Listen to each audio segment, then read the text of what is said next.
6 మాసాల తర్వాత మరోసారి పిలిచిండ్రు ఇవాళ. పోయినరు, అదే విషయాలు మాట్లాడినరు, అదే విషయాలు అడిగిన వాటికి అదే సమాధానం చెప్పుకొచ్చిండ్రు. దాన్ని తిప్పి తిప్పి అడగడం తప్ప వేరేం లేదు. 9 గంటలు గంటలు ఉన్న అంశాలు ఏమున్నాయి, ఎంతసేపు మాట్లాడినా అదే, ఎన్ని రోజులు మాట్లాడినా ఎన్ని వారాలు మాట్లాడినా అదే.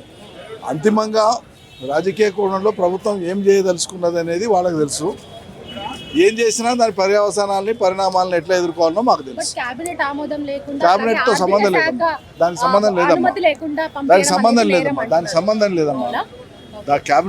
క్యాబినెట్ ఆమోదం దానికి అక్కర్లేదు. ఎందుకంటే హెచ్ఎండిఏ యాక్ట్ ద్వారానే హెచ్ఎండిఏ చేసేటువంటి అధికారం హెచ్ఎండిఏ యాక్ట్లో ఉంది.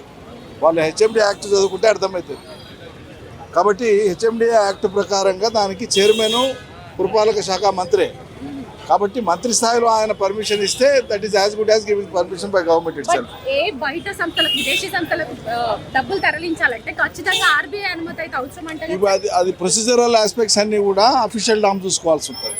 పాలసీ డెసిషన్ ఒకసారి అయిపోయిన తర్వాత అమలు జరిగేటువంటి క్రమంలో వివిధ దశలను చూసుకోవాలి. సపోజ్ ఆర్బీఐ ఫ్లాగ్ చేయాల్సి ఉంటుంది.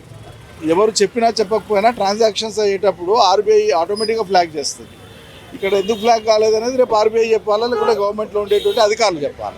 పొద్దున్న నుంచి కేటీఆర్ అరెస్ట్ అన్నారు. ఇప్పుడు కొంత ఊపిరి పీల్చుకున్నారా మీరేమన్నా? లేదు మేము అరెస్టులు, ఊపిరి పీల్చుకోవడాలు, ఊపిరి బిగబట్టాలు ఏముండవు.